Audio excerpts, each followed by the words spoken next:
Kapteinn Sveinn Elías Jónsson.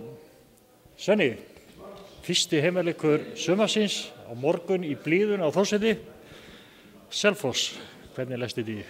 Þetta bara leggst gríðarlega vel í mig og gaman að starta sumrinu hérna heima og við erum alltaf ekki búin að starta okkar sumrið þannig það er bara frábært og ég vona bara fólk eigi nóg að hlýða fötum til að klæða sig vel fyrir leikinn á morgun.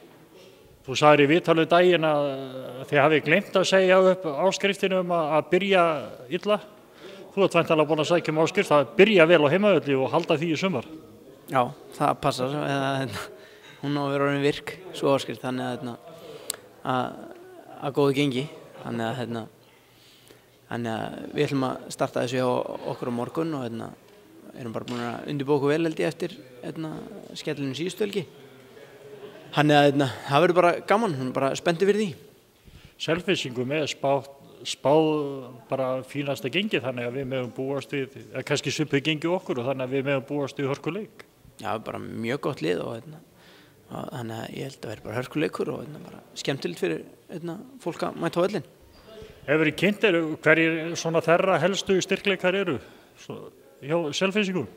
Nei, ekki þannig sko, þeir eru bara að vera með sterka liðsheild og svoleiðis og hafa bara verið skiplaðir í sínu leik og þannig að það er lið sem er erfitt að brjóta á bak. Þið er náttúrulega búin að negla fyrir þá veikleika sem voru og komu í ljós í fyrstu umferð á móti Fylkismönnum? Já, hef ekki segja það kemur alltaf í ljós á morgun en jú, við erum klárlega búin að vinna í þeim hlutum sem okkur finnst að við hefum átt að gera betur.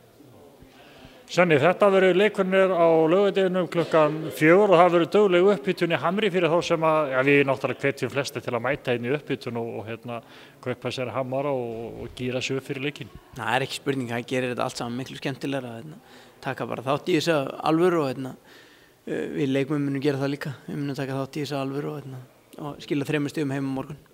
Það er engin svona sérstök áföll í hópnum? Lárus Orri svo einu sem verður væntanlega í skammarkróknum? Já, og ef það er þá bara kemur maður í manns stað þannig að við höfum ekkert á að gera því. En leikmenn eru allir klárir?